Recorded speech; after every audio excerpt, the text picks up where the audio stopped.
A musical afternoon. Lord Selsey often said he disapproved of the ordinary subdivisions of a house, and especially as he lived alone, he did not see why one should breakfast in a breakfast room, dine in a dining room, draw in a drawing room, and so on. Nevertheless, he had one special room for music. There was a little platform at the end of it, and no curtains or draperies of any kind to obscure or stifle sound. A frieze of Greek figures playing various instruments ran round the walls, which were perfectly plain, so that nothing should distract the eye from the pleasures of the ear. But he was careful to avoid that look of a concert room given by rows of chairs, suggesting restraint and reserved guinea seats, and the music room was furnished with comfortable lounges and led into a hall containing small empire sofas in which not more than 2 persons could be seated.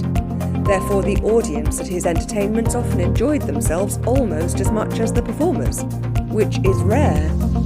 This afternoon there was the usual number of very tall women in large, highly decorated hats, smooth-haired young men in coats that went in at the waist, a very few serious amateurs with longish hair, whose appearance did not quite come up to the standard of the tailor and cutter, and a small number of wistful professional feminine artists in no collars and pince-nez. In fact, the average, fashionable, artistic crowd.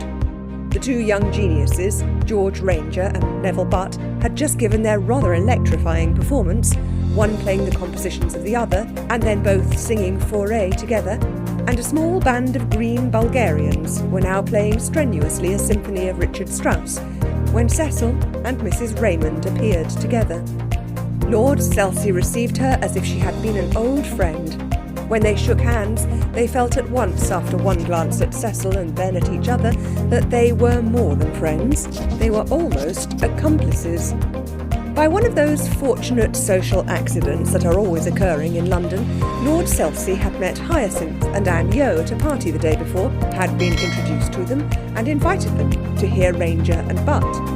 Hyacinth, aware that she was to meet Mrs. Raymond, wore her loveliest clothes and sweetest expression, though she could not keep out of her eyes a certain anxiety, especially when she saw that Cecil greeted her with a slight, cold embarrassment that was very different from his usual manner. He had not expected to meet Hyacinth, and resolved to avoid the introduction he knew she desired. But no man is a match for a woman in a detail of this sort.